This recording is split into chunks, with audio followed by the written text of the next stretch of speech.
Hey guys, in today's video, I go over a recent case that I saw in my office of a 73-year-old patient with frozen shoulder. I'm Dr. Matt Palladino. Let's dive right in. So, patient history. I'm going to keep some of the details about the patient anonymous, including their gender, just to help protect their privacy. But like I said, this patient is 73 years old, frozen shoulder for over 1 year. Frozen shoulder, the technical term for it is adhesive capsulitis. Which is essentially when your shoulder seizes up. It can happen due to injury or it can happen with no known cause. We say it's an insidious onset. And for this patient, it was insidious onset. So they had no history of trauma, no history of injury. Their shoulder just started to get more and more frozen. Um, they went to multiple practitioners, medical doctors. They did a round of physical therapy. This patient saw another chiropractor, and they came to me. And it's causing secondary issues like neck and back pain, which is the actual reason that they initially came to me for, not for the shoulder, for the neck and the back pain, interestingly enough. A little bit more about the patient history. Initial range of motion for the shoulder abduction was 75 degrees. So, shoulder abduction is when you think of this as you're standing and you just lift your arm out straight sideways, almost like you're doing a chicken wing, but your arm is straight. So, we call that abduction. Uh, Clinically, normal shoulder abduction is a minimum of 150 degrees, as you can see over on the right hand side of your screen. People have really healthy shoulders, young people, athletes, so you can easily get them well over 150 up to 180 with no problem. This patient, 75 degrees, so you're talking 50% reduction in range of motion.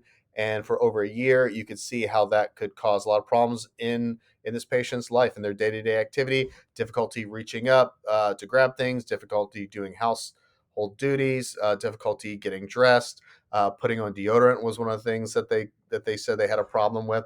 So this was really interfering with their daily life. So what did we do for treatment?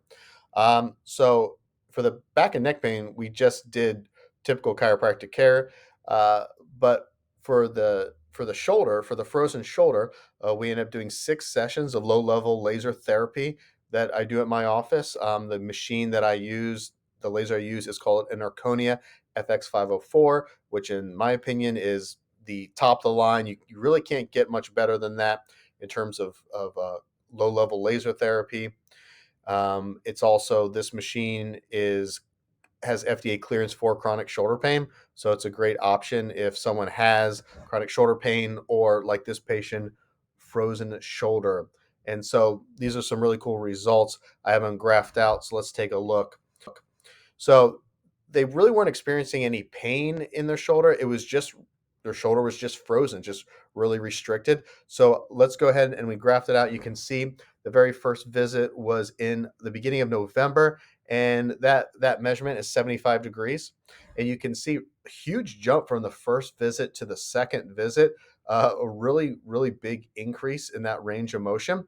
And then we started, it kind of leveled off a little bit and it went up. We did 6 treatments, and after the sixth treatment, their range of motion was 147 degrees, so close to hitting that perfect mark of 150 degrees that we were shooting for. Um, but one cool thing about low level laser therapy is that after a patient's last session with the laser, for about 8 weeks or up to 12 weeks after their last laser session, we continue to see improvement, because what we've done is essentially we've kind of we've charged the batteries of all these damaged cells, the damaged tissues, in this case, in this patient's shoulder. And so when they were done with their last appointment, we continue to see results. As you can see, they came in uh, the next month on December 13th.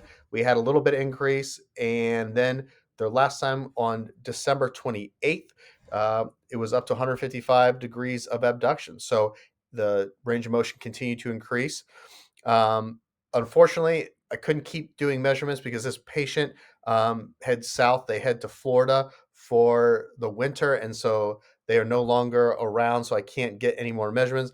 But they told me that they are going to come back in sometime in the spring or summer once they get back to town, and we will be able to check and see how they are doing. But that was a really interesting case. I thought I'd share it with you guys. If you have any questions, let me know. Have a great day.